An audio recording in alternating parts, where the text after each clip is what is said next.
नमस्कार, स्वागत है आप सभी का हमारे यूट्यूब चैनल पर। जैसा कि आप जानते हैं कि काफ़ी दिनों से मैथ का वीडियो अपलोड हो रहे थे, ठीक है। और फाइनली आज से हम शुरू करने वाले हैं साइंस का वीडियो। और आज हम साइंस के वीडियो में आज हम केमिस्ट्री में एक चैप्टर शुरू करने वाले हैं जिसका नाम होगा कार्बन एंड इट्स कंपाउंड, ठीक है। बहुत ही प्यारा सा चैप्टर है। और आपको बता दें, टोटल 10th के क्लास में 5 चैप्टर है, जिसमें से चौथा चैप्टर माना जाता है। और चौथा चैप्टर में बहुत इंपॉर्टेंट चैप्टर है। आइए आपको बता दें ये चैप्टर आसान कब होगा और इसको कैसे इजी से पढ़ते हैं। ये चैप्टर काफ़ी इजी भी है और बोर्ड एग्जाम के लिए इम्पोर्टेंट भी है, ठीक है। तो आप क्रम से बने रहें और एक एक बात नोट करेंगे, ठीक है। और आप चाहें तो मेरे साथ नोट्स भी बना सकते हैं, एक एक बात आप पूरा जीरो से कवर कराएंगे। आज हम केवल बात करेंगे इस चैप्टर के अंतर्गत कार्बन का डिटेल, यानी कार्बन की भूमिका, ठीक है। उसके साथ साथ कार्बन में जो इलेक्ट्रॉनिक कॉन्फ़िगरेशन होता है उसके सिद्धांत पे, कार्बन के बाहरी कक्षा में 4 इलेक्ट्रॉन पाए जाते हैं और वो बॉन्ड कैसे बनाता है और क्यों 4 इलेक्ट्रॉन, क्यों उसके अंतर्गत सहसंयोजी बंध बनता है, ये भी आज आपको हम बताएंगे, ठीक है। कुछ एग्जाम्पल भी लेंगे और इसके बाद आने वाले लेक्चर में आपको बताएंगे कि कार्बन के जो कुछ प्रॉपर्टीज़ हैं, कार्बन के कुछ जो अपरूप होते हैं उसका मतलब क्या होता है। जैसे आप सुने होंगे जूनियर क्लास में हीरा, ग्रेफाइट एंड फुलेरिन, ठीक है। उसका डिस्कशन होगा आने वाले लेक्चर के अंतर्गत। और धीरे धीरे हम लेक्चर को आगे बढ़ाते हुए इस चैप्टर को फिनिश कर लेंगे और जस्ट उसके बाद जो बकिया चैप्टर बचेगा उसको हम कवर करने वाले हैं, ठीक है। तो फाइनली चलिए लेक्चर को शुरू करते हैं। आज हम देखेंगे कार्बन एंड इट्स कंपाउंड, ठीक है। बहुत इंटरेस्टिंग चैप्टर। आइए इसको एकदम ईजी बनाते हैं, ठीक है। एकदम ईजी, जीरो से होगा, ठीक है। आज की शुरुआत कहाँ से होगी? जीरो से होगी। तो सबसे पहली बात अगर हम देखें तो कार्बन का मतलब है क्या ना, क्या लिखेंगे यहाँ पे? कार्बन अगर हम शब्द लिख दें, ठीक है, तो कार्बन का मतलब क्या होता है जी? कार्बन जो कि लैटिन शब्द, किससे बोलेंगे? लैटिन शब्द का क्या नाम है? कार्बो से बना हुआ है, ठीक है। लैटिन शब्द कार्बो से लिया गया है या कार्बो से जाना गया है, यस, जिसका अर्थ होता है कोयला। क्या होता है? कोयला। यानी जहाँ पे कोयला आ गया वहाँ पे कहेंगे कार्बन की मात्रा आ जाएगी, ठीक है, यस। यानी सबसे अधिक कोयले में कार्बन वगैरह पाई जाती है। अब देखा जाए कार्बन इसके अलावा जो भी सजीव हैं, जितने भी सजीव हैं, सजीवों के अंतर्गत जो उनकी शारीरिक बनावट है सब कार्बन के कंपाउंडों से मिलकर ही बना है। इसके अलावा आप जो खाद्यान्न यूज कर रहे हैं, जो कपड़ा पहन रहे हैं, हर एक चीज़ें ऐसी कोई चीज़ नहीं है जहाँ पे कार्बन की मात्रा नहीं है। कहीं पे ज़्यादा तो कहीं पे क्या है? कम है, ठीक है। कार्बन की मात्रा अगर देखा जाए, उसकी उपस्थिति देखा जाए, कार्बन की अगर हम उपस्थिति की बात कर लें, ठीक है, किसकी बात कर लें? अगर हम कार्बन की उपस्थिति की बात कर लें, अगर हम कार्बन की उपस्थिति की बात कर लें तो सबसे पहले हम देखेंगे कि कार्बन की जो उपस्थिति है वह भूपरपटी में किसके रूप में? खनिजों के रूप में लगभग पाया जाता है 0.02%, ठीक है। खनिजों के रूप में कितना पाया जाता है? 0.02%। इसके अलावा अगर देखा जाए तो आपका जो वायुमंडल है, ठीक है, वायुमंडल में CO2 के रूप में अगर देखा जाए कार्बन पाया जाता है 0.03%, ठीक है, कुछ ऐसा होगा, ठीक है। तो कार्बन को हम C से दर्शाते हैं। किससे दर्शाते हैं? C से। उससे पहली बात, जो कार्बन होता है वह एक अधातु होता है। क्या होता है? अधातु होता है, नॉन मेटल जिसे कहेंगे। क्या कहेंगे? नॉन मेटल, ठीक है। तो कार्बन का फाइनली जो सिंबल हो गया, जो प्रतीक हो गया, वह C हो गया, ठीक है। और देखा जाए तो कार्बन को अगर पीरियोडिक टेबल में देखा जाए, इन पीरियोडिक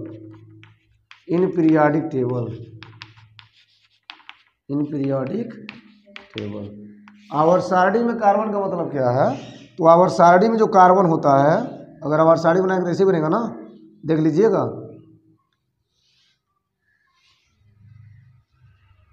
1 2, बाकी अपना कर लीजिएगा, ठीक है। तो जानते हैं कुछ ऐसा ही होता है क्या? मतलब ये रहा आपका आवर्त सारणी, ठीक है। फाइनली तो आवर्त सारणी में देखा जाए तो कार्बन यहाँ पे होता है इस नंबर पे, ये होता है 13, ये होता है 14, ठीक है। बाकी इधर होता है, तो इसमें होता है सी, क्या होता है सी। और इसको देखा जाए तो ये 14 ग्रुप हो गया, क्या हो गया 14 ग्रुप, यानी जो कार्बन कहाँ पाया गया है 14 ग्रुप में, ठीक है। और साथ ही साथ यह carbon first period second period, ये हो जाएगा सेकंड पीरियड, तो यहाँ लिखेंगे एंड सेकंड पीरियड में। बातें क्लियर हुई। तो 14 ग्रुप में और सेकंड पीरियड में कार्बन रखा हुआ है, ठीक है। इसके अलावा कुछ और बातें हो जाए, अगर हम कार्बन का इलेक्ट्रॉनिक विन्यास देखेंगे यहां पर, तो कार्बन का इलेक्ट्रॉनिक विन्यास चूंकि कार्बन है 6 नंबर पे, तो यहां लिखेंगे 6 और यहां लिखेंगे इलेक्ट्रॉनिक विन्यास, तो होता है 1s2 2s2 एंड 2p2। ये तो इलेक्ट्रॉनिक विन्यास आप जानते ही हो, ठीक है। इलेक्ट्रॉनिक विन्यास अगर आप नहीं जानते हो तो पूरा एक दिन एक क्लास कवर कराएंगे। फिलहाल आप ये जाना, ये होता है 1s2 2s2 2p2, ठीक है। तो यहाँ पे 2 और क्या मिलेगा 4। अब ये जो 4 है इसे कहते हैं संयोजी कोष, क्या कहते हैं संयोजी कोष कहते हैं। संयोजी कोष में जो इलेक्ट्रॉन उसे संयोजी इलेक्ट्रॉन कहेंगे, और जो बाह्यतम कोष होता है उसे संयोजी कोष कहते हैं। दूसरी भाषा में आप लिखना चाहते लिख सकते हो बाह्यतम कोष, क्या लिखोगे बाह्यतम कोष, ठीक है। यानी बाहरी वाला सेल, बाहरी वाला सेल। अगर इसका स्ट्रक्चर बनाएंगे तो कैसा बनेगा, यहाँ पे स्ट्रक्चर ले लेते हैं, ठीक है। यहाँ पे स्ट्रक्चर ले लें तो सबसे पहले होता है न्यूक्लियस, ठीक है, और उसके बाद क्या होता है सेल होता है। तो मैं बता रहा हूँ आपको कि कार्बन का आपको स्ट्रक्चर बनाना है तो सबसे पहले क्या करेंगे 2 इलेक्ट्रॉन भरेंगे पहले सेल में, और 2 और 2 कितना होता है 4 इलेक्ट्रॉन, 4 इलेक्ट्रॉन कहाँ भरेंगे सेकंड सेल में, ठीक है। तो पहले में क्या भरेंगे 1 इलेक्ट्रॉन, यहाँ पे 1 इलेक्ट्रॉन, और सेकंड सेल में भरेंगे आप लोग 4 इलेक्ट्रॉन, तो 1 हो जाएगा 2 हो जाएगा 3 हो जाएगा और ये क्या हो जाएगा 4। तो यही हमने बोला है कि ये जो सेल होगा इसी सेल को बोलते हैं कौन सेल वैलेंस सेल। कौन सेल बोलेंगे वैलेंस सेल, मतलब वैलेंस सेल का मतलब होता है संयोजी कोष, ठीक है। और ये जो इलेक्ट्रॉन पाए जाते हैं इसको बोलते हैं वैलेंस इलेक्ट्रॉन, क्या बोलते हैं वैलेंस इलेक्ट्रॉन, ठीक है, मतलब संयोजी इलेक्ट्रॉन, ठीक। न्यूक्लियस में होता है मतलब जो नाभिक होता है न्यूक्लियस होता है, उसमें क्या होता है प्रोटॉन और क्या होता है न्यूट्रॉन। तो जो कार्बन होता है उसमें जो इलेक्ट्रॉन होता है वो कितना होता है 6, प्रोटॉन कितना होता है 6 और न्यूट्रॉन भी कितना होता है 6, कुछ इस प्रकार से। तो मेरा ये मानना है कि अगर कार्बन 6 नंबर पे है जिसके बाहरी कक्षा में कितना इलेक्ट्रॉन मिला है 4 इलेक्ट्रॉन, कितना मिला है 4 इलेक्ट्रॉन। तो आप जानते हो एक रूल्स होता है, क्या होता है एक रूल्स होता है वैलेंसी का, क्या होता है वैलेंसी का एक रूल्स होता है संयोजकता का। क्या होता है कि अगर किसी सेल में अधिकतम इलेक्ट्रॉन जो बाहरी सेल है बाहरी कक्षा है उसमें अगर मान लीजिए अधिकतम कितना आ गया, अधिकतम आ गया 1 2 3, मतलब ऐसे नहीं लिखेंगे, किसी सेल में अगर 4 इलेक्ट्रॉन से क्या है 4 इलेक्ट्रॉन से क्या है कम है, क्या है कम है। अगर किसी सेल में 4 इलेक्ट्रॉन से कम इलेक्ट्रॉन है तो उस पोजीशन में क्या करेगा, ये नियम होता है, उस पोजीशन में क्या करेगा 4 से कम है मतलब 1 है 2 है 3 है, तो वहां पे इलेक्ट्रॉनों का दान होता है। क्या होता है दान होता है, सिंपल बात। अगर किसी सेल में पाए जाने वाले इलेक्ट्रॉनों की संख्या कितना हो गया 4 से कम हो गया तो वहां पे कहते हैं इलेक्ट्रॉनों का दान होगा। क्लियर है यस। अगर मान लीजिए किसी सेल में 4 इलेक्ट्रॉनों से क्या है अधिक है ज्यादा है, अधिक इलेक्ट्रॉन आ गए तो उस पोजीशन में इलेक्ट्रॉनों का ग्रहण होगा। मेरी बात सुन रहे हैं यस। अगर किसी सेल में 4 इलेक्ट्रॉन से कम है तो वहां पे इलेक्ट्रॉन क्या करेंगे दान होगा, और अगर किसी सेल में 4 इलेक्ट्रॉन से क्या है अधिक है तो वहां पे इलेक्ट्रॉनों का क्या होगा ग्रहण होगा। सिंपल सी बात। अब ये इलेक्ट्रॉन ही दान होते हैं, इलेक्ट्रॉन ही स्थानांतरित होते हैं। बात समझिएगा। आखिर में एक नाभिक में या एक एटम के स्ट्रक्चर में, एक एटम के 3 फंडामेंटल पार्टिकल हैं, विच इज इलेक्ट्रॉन, प्रोटॉन और न्यूट्रॉन। तो आपको बता दें कि आखिर में इलेक्ट्रॉन ही क्यों स्थानांतरित होते हैं, प्रोटॉन क्यों नहीं? हेलो हेलो, आखिर में एक एटम के अंतर्गत 3 फंडामेंटल पार्टिकल, इलेक्ट्रॉन, प्रोटॉन और न्यूट्रॉन। तो इलेक्ट्रॉन का स्थानांतरण क्यों हुआ, प्रोटॉन का क्यों नहीं, न्यूट्रॉन का क्यों नहीं? ठीक है, आइए इस चीज को समझते हैं। क्लियर है? उसके बाद हम फिर देखेंगे कि कार्बन में इसका मतलब क्या है। बातें समझ में आ रही है? अभी हम तुरंत इसको फिर से कवर करने वाले हैं। अभी जस्ट हम क्या कवर करेंगे कि आखिर में इलेक्ट्रॉन का यह स्थानांतरण क्यों हो रहा है, यहाँ पे इलेक्ट्रॉनों की बात क्यों हो रही है और प्रोटॉन का क्यों नहीं, जबकि एक परमाणु के अंतर्गत 3 फंडामेंटल पार्टिकल होते हैं, इलेक्ट्रॉन, प्रोटॉन और न्यूट्रॉन। ठीक है, तो यहाँ पे सबसे पहले हम उस बात को कवर कर लें, फिर यही सब शुरू करेंगे। ठीक है, तो यहाँ मैं इसको मिटा दूँ क्या? यस, इसको मैं इधर से मिटा दूँ।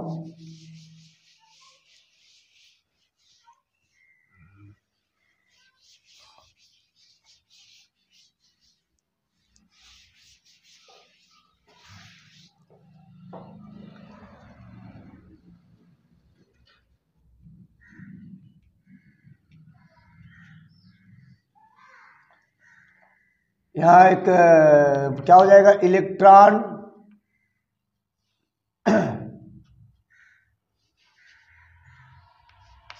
का स्थानांतरण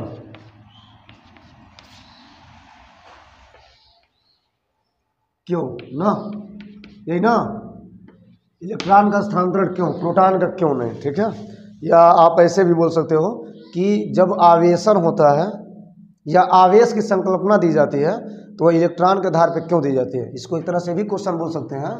इस क्वेश्चन को, ये क्वेश्चन है कि जो आवेश होता है,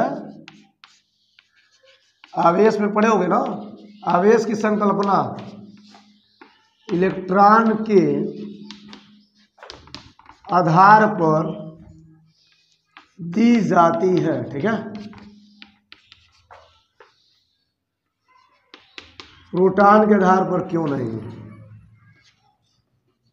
प्रोटॉन के आधार पर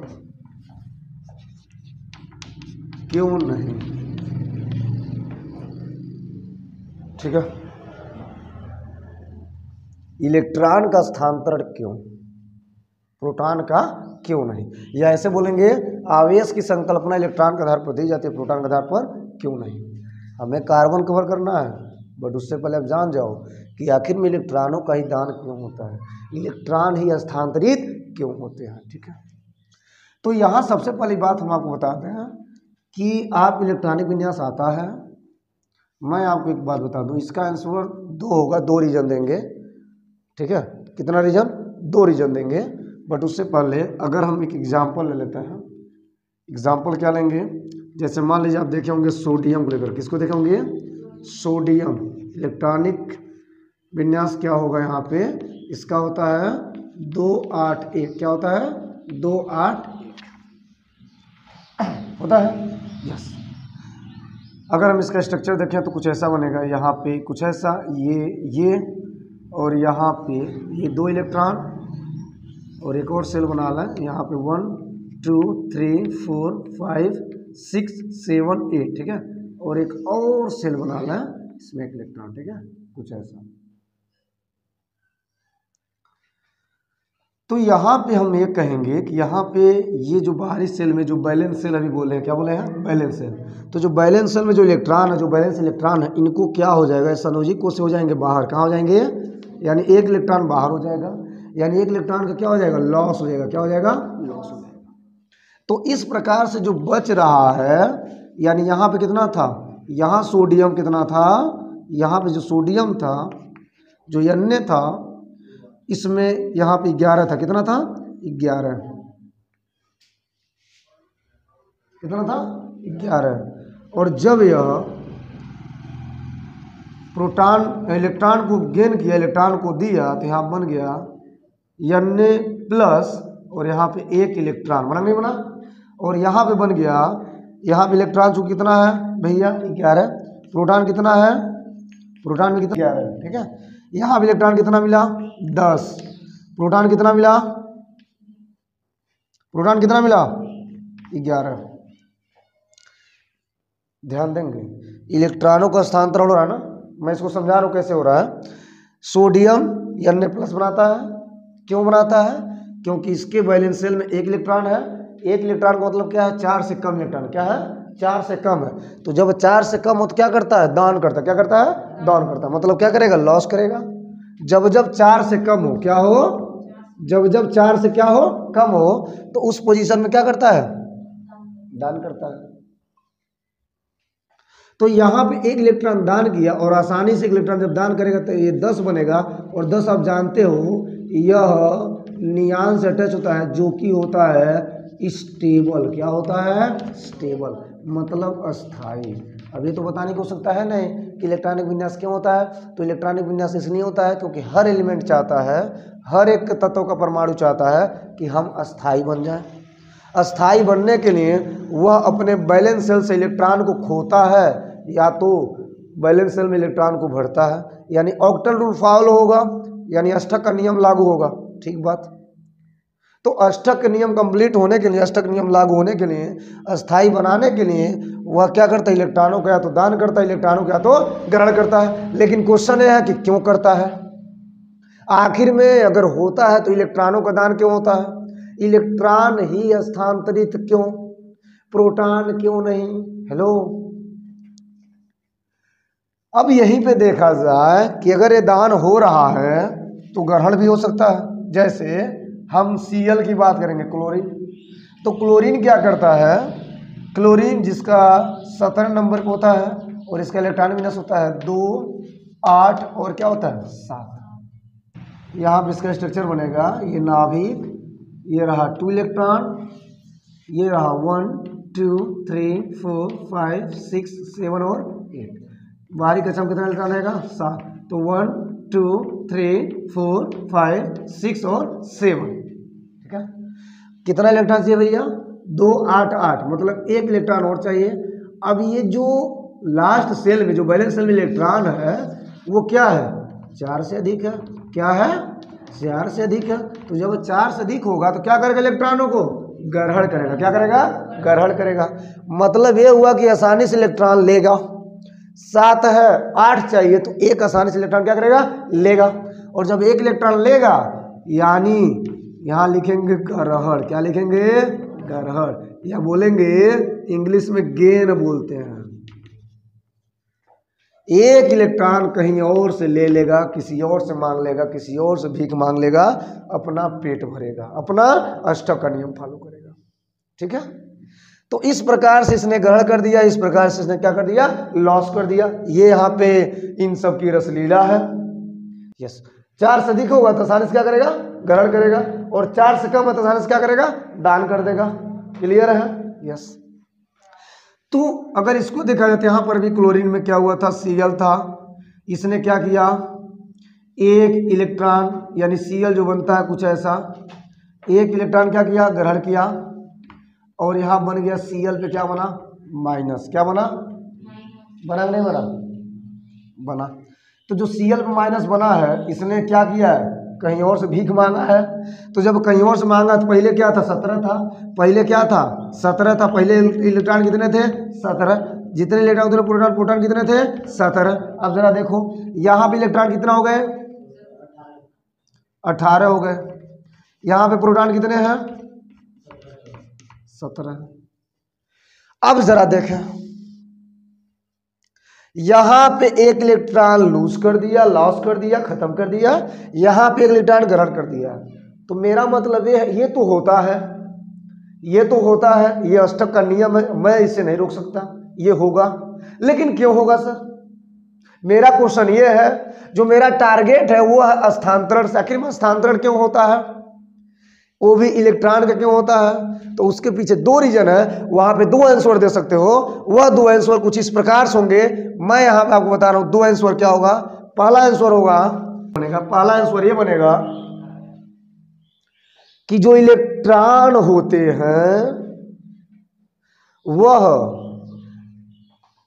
एक एटम के एक सेल में, एक परमाणु की संरचना में या सेलों में इलेक्ट्रॉन ऐसे पाए जाते हैं, पाए नहीं पाए जाते हैं। और जो प्रोटॉन होता है वह ठीक ठीक नाभिक के अंदर पाया जाता है, न्यूक्लियस में पाया जाता है।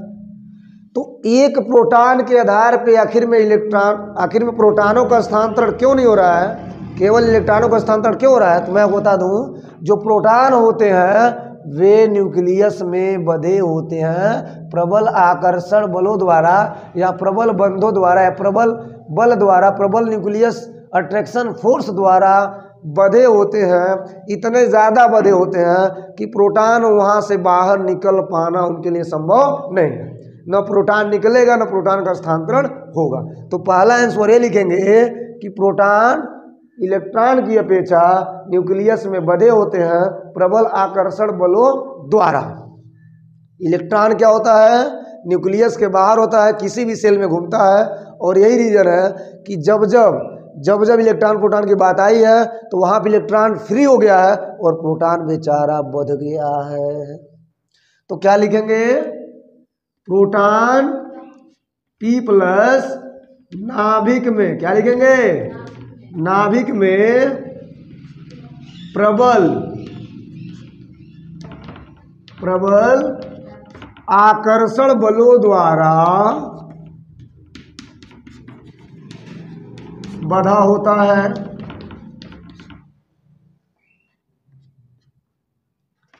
प्रबल आकर्षण बलों द्वारा बंधा होता है। बाकी आगे देख लोगे, जिसके कारण वह निकल पाना संभव नहीं है। न निकलेगा, न बाहर डांस करेगा, न घूमेगा, न भटकेगा, यानी आराम से नभिकुओं में बैठा रहेगा।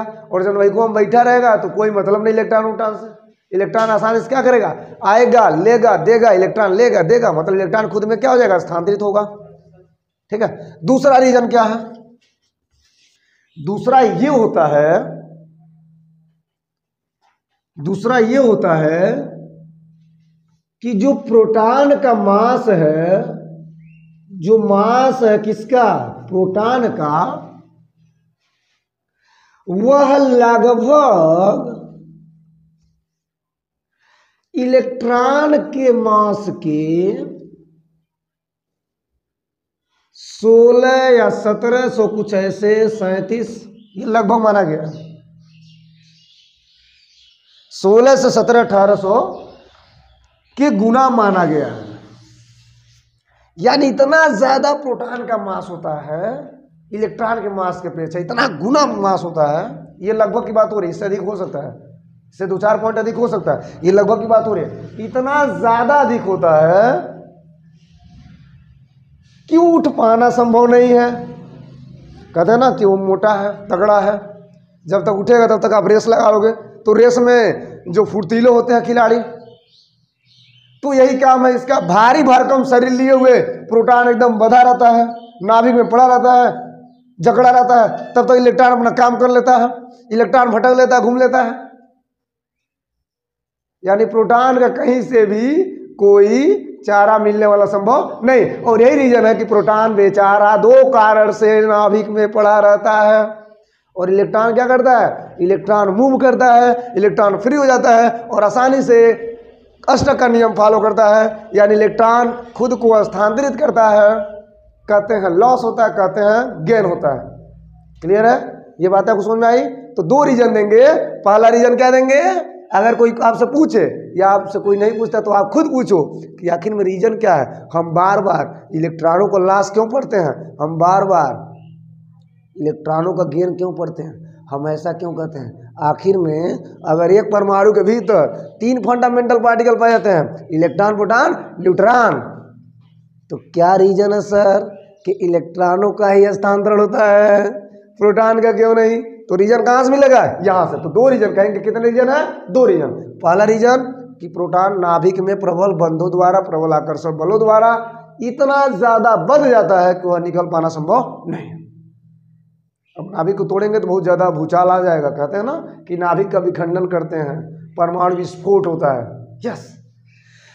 दूसरी बात, जो मास होगा प्रोटॉन का वह लगभग इलेक्ट्रॉन के मास से 16 से 17 1800 गुना भारी होगा। और इतना कोई अगर भारी है तो बेचारा उसका उठ पाना संभव नहीं है। और इलेक्ट्रॉन हल्का, जो हल्का वो काम में फुर्तीला, और काम में फुर्ती आती है तो काम होता है, यानी कि आसानी से क्या करता है, वह स्थानांतरित होता है।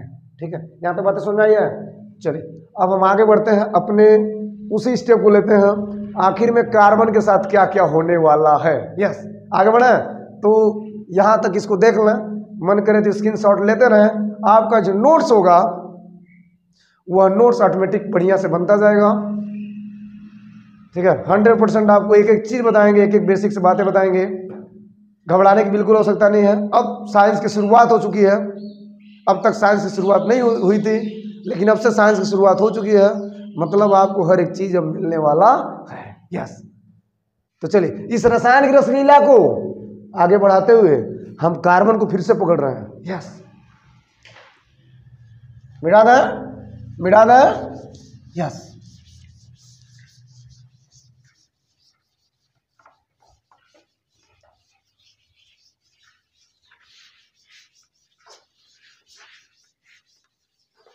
चलिए तो फाइनली हम क्या देख रहे थे, फाइनली अगर देखा जाए कार्बन को लेकर के, तो कार्बन में कुछ और बातें हम करेंगे। ठीक है, कार्बन जो है इसका हमने क्या देखा था, अभी भी इलेक्ट्रॉनिक विन्यास देखा था। कार्बन 6 नंबर पे पड़ा हुआ है, और कार्बन का इलेक्ट्रॉनिक विन्यास कितना होता है, 2, और कितना होता है 4। यस, 2 और कितना होता है 4। अच्छा, जानते हो ना कि 1s2 होता है, ये तो बताया 2s2 और 2p2। ठीक है, तो आखिर में जो कार्बन है ये क्या करेगा, हमने आपको बताया है कि अगर 4 इलेक्ट्रॉन से कम है तो क्या करता है, दान करता है। अगर 4 इलेक्ट्रॉन से अधिक है तो क्या करता है, ग्रहण करता है। ये नियम हो गया। अगर किसी सेल में इलेक्ट्रॉनों की संख्या 4 से क्या है, कम है, तो क्या होगा, इलेक्ट्रॉन का दान होगा। अगर 4 से क्या है, अधिक है, ज्यादा है, तो इलेक्ट्रॉन का क्या होगा, ग्रहण होगा। मेरी बातें समझ में आ रही है। तो कार्बन को जरा देखो तो, कार्बन के बाहरी कक्षा में कितने इलेक्ट्रॉन है, 4 इलेक्ट्रॉन है। मैटर फंसा, बोलो मैटर फंसा। यस, ना 3 है, ना 2 है, ना 1 है, ना 5 है, ना 6 है, ना 7 है, कितना है, 4 है। अब करेगा क्या बेचारा, लेगा कि देगा। तो आपके मन में विचार आएगा सर ले सकता है, तो मैं कहता हूं सर दे सकता है। अब दोनों लोग फंस गए, आप लॉस करा रहे हो, मैं गेन करा रहा हूं, तो दोनों लोग फंसे नहीं फंसे, एक साथ 2 काम संभव ही नहीं है। कैसे कोई लेगा और देगा, जरा समझे। तो जो कार्बन है अगर उसको देखा जाए, मैं सपोज ऐसा लिख दूं कि अगर कार्बन 4 इलेक्ट्रॉन को क्या किया, ग्रहण किया, तो पहले क्या था, इलेक्ट्रॉन कितने थे, 6, प्रोटॉन कितने थे भैया, 6।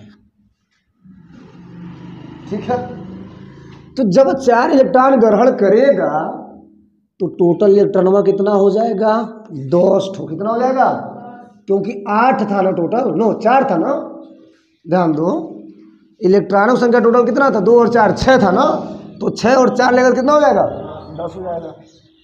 सिंपल है, हो गया, स्टेप पूरा कंप्लीट हो गया। अब जरा समझें, अगर 4 इलेक्ट्रॉनों का दान कर दिया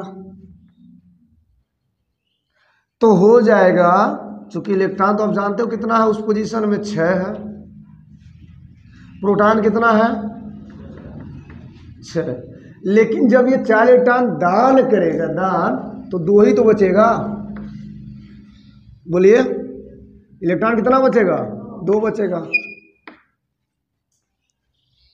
तो यहां पे 10 बना लिया, यहां पे 2 बना लिया। अब समस्या आ गई किसके लिए, प्रोटॉन बेचारे के लिए।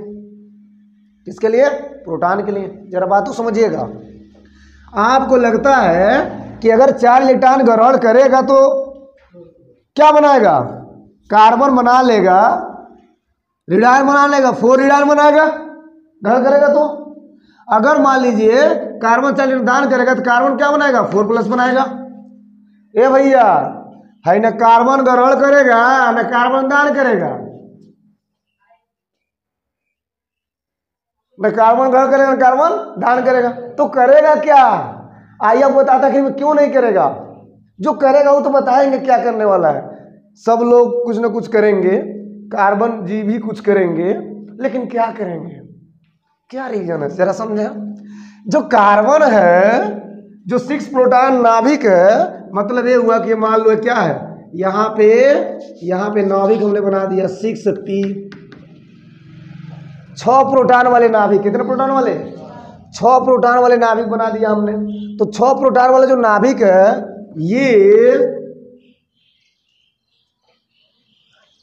ये 4 इलेक्ट्रॉन जब ग्रहण करेंगे या 4 इलेक्ट्रॉन जब दान करेंगे, दान का मतलब क्या? देंगे। तो पहले इनके पास कितना था? 6 इलेक्ट्रॉन। कितना था? 6 इलेक्ट्रॉन। तो मैंने आपसे ये कह दिया, अगर मान लीजिए 6 इलेक्ट्रॉन है और 6 प्रोटॉन और नाभिक क्या करेगा? इसको ढकेलेगा। क्या करेगा? ढकेलेगा। ढकेलने मतलब क्या? उसको निकालेगा। अब निकालने का मतलब ये हुआ कि जब 6 इलेक्ट्रॉन में से सपोज हमने क्या किया? कुछ एनर्जी दिया। क्या दिया? कुछ एनर्जी दिया, कुछ हीट किया। तो एनर्जी देने के बाद क्या हुआ? इलेक्ट्रॉन निकला। सपोज 1 इलेक्ट्रॉन क्या हुआ? बाहर निकल गया, तो 5 इलेक्ट्रॉन बचा। हमने एनर्जी को इंक्रीज किया, चलिए कुछ और इलेक्ट्रॉन बाहर निकल गए तो 4 बचा। हमने एनर्जी को और इंक्रीज किया, कुछ और इलेक्ट्रॉन बाहर निकले, 3 इलेक्ट्रॉन बचा। बोलो, तो कब तक एनर्जी दोगे? यस, कब तक एनर्जी दोगे? मतलब ये हो गया कि ये बेचारा डगमगा गया। कौन? 6 प्रोटॉन वाला नाभिक डगमगा गया।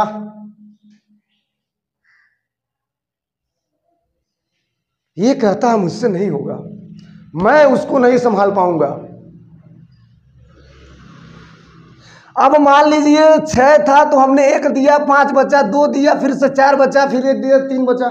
लेकिन ये बताइए, जब संख्या कम होगा इलेक्ट्रॉनों का तो धई जो प्रोटॉनों में धई इनको खींच लेगा। क्या करेगा? खींच लेगा। अब इतना ज्यादा आकर्षण बल होगा, जब कोई खींचेगा तो उसे फिर कोई दूसरा छुड़ा थोड़ी नहीं सकता है। मतलब ये हुआ कि अब इलेक्ट्रॉन के ऊपर विपद आ गया। किसके द्वारा? प्रोटॉन के द्वारा। तो 6 प्रोटॉन वाले नाभिक है, जो आकर्षण बल है, मतलब जितना ही ज्यादा कम होगा उसमें आकर्षण उतना ही ज्यादा लगेगा। तो 6 प्रोटॉन वाले नाभिक के आकर्षण बलों के द्वारा 4 इलेक्ट्रॉन को निकाल पाना संभव नहीं है, यानी 4 इलेक्ट्रॉनों का दान करना संभव नहीं है। पहला आंसर बना, पहली बात बनी। यहाँ ना हो तो लिखते जाएंगे 6 प्रोटॉन वाले अगर मान लीजिए क्या कर रहे हैं? 4 इलेक्ट्रॉन का दान कर रहे हैं। क्या कर रहे हैं? दान कर रहे हैं। तो लिखेंगे 6p+ वाले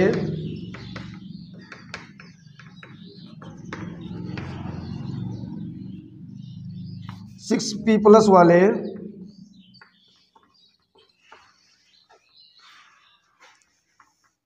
नाभिक में प्रबल आकर्षण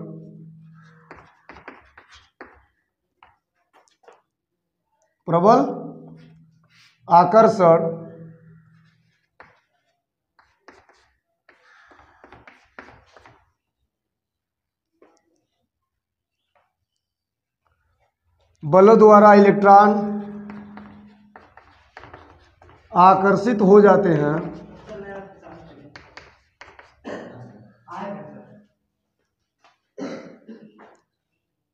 जहां 4 इलेक्ट्रॉन का दान या इलेक्ट्रॉन का दान संभव नहीं है। बातें सुन रहे हैं ना? 6 प्रोटॉन वाले नाभिक में प्रबल आकर्षण बलों द्वारा इलेक्ट्रॉन आकर्षित हो जाते हैं, जहां इलेक्ट्रॉन का दान संभव नहीं है। यानी कि कह सकते हैं कि यह 4 इलेक्ट्रॉन या ऐसे बोल सकते हैं C पे 4+ नहीं बना सकता।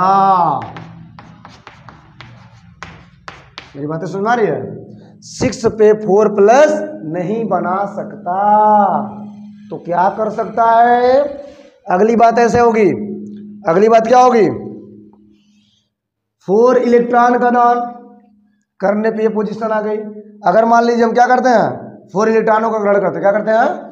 4 इलेक्ट्रॉनों का क्या करते हैं? ग्रहण करते हैं। यहाँ आप देख लेंगे, अगर हम 4 इलेक्ट्रॉन का ग्रहण करा दें, 4 इलेक्ट्रॉन का क्या करते हैं?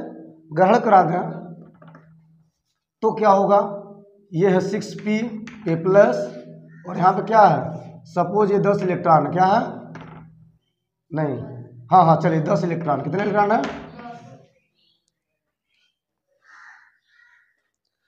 अब यहाँ पे देखो, अगर 6 था तो इसको ढकेलना था। क्या करना था? ढकेलना था, निकालना था। तो बाहर निकालने में क्या हुआ कि जब संख्या कम हुई थी, आकर्षित हो गया और यहाँ से भी इसको निकाल पाना संभव नहीं था। मैं तो कहता हूँ, ध्यान देंगे, 10 इलेक्ट्रॉन जो कि 6 प्रोटॉन वाले नाभिक के लिए, 6 प्रोटॉन वाले नाभिक के लिए ग्रहण कर पाना संभव नहीं, संभाल पाना संभव नहीं है। ध्यान देंगे एक बार और, 6 प्रोटॉन वाले नाभिक के लिए 10 इलेक्ट्रॉन को संभाल पाना संभव नहीं है। यहां लिखेंगे 6 प्रोटॉन, या ऐसे लिखेंगे कार्बन C4-, क्या लिखेंगे? कार्बन C4- नहीं बना सकता, क्योंकि 6 प्रोटॉन वाले नाभिक को 10 इलेक्ट्रॉन को संभाल पाना, क्या लिखेंगे? संभाल पाना संभव नहीं है। ये बात है। तो 2 बातें हमने आपको बता दिया। पहली बात ये बात बता दिया और दूसरी बात ये बात बता दिया, ठीक है? अब ये दोनों बातें क्लियर हो गया। पहली बात क्या बराबर देखें, जब 4 इलेक्ट्रॉन दान करेगा तो 10 इलेक्ट्रॉन हो जाएगा, और जब जब 4 इलेक्ट्रॉन दान करेगा तो क्या होगा? C पे 4+ बनाएगा और वहां पे इलेक्ट्रॉन कितना हो जाएगा? 2 ठो। और जब 4 इलेक्ट्रॉन ग्रहण करेगा तो यहाँ पे इलेक्ट्रॉन कितना हो जाएगा? 10 ठो।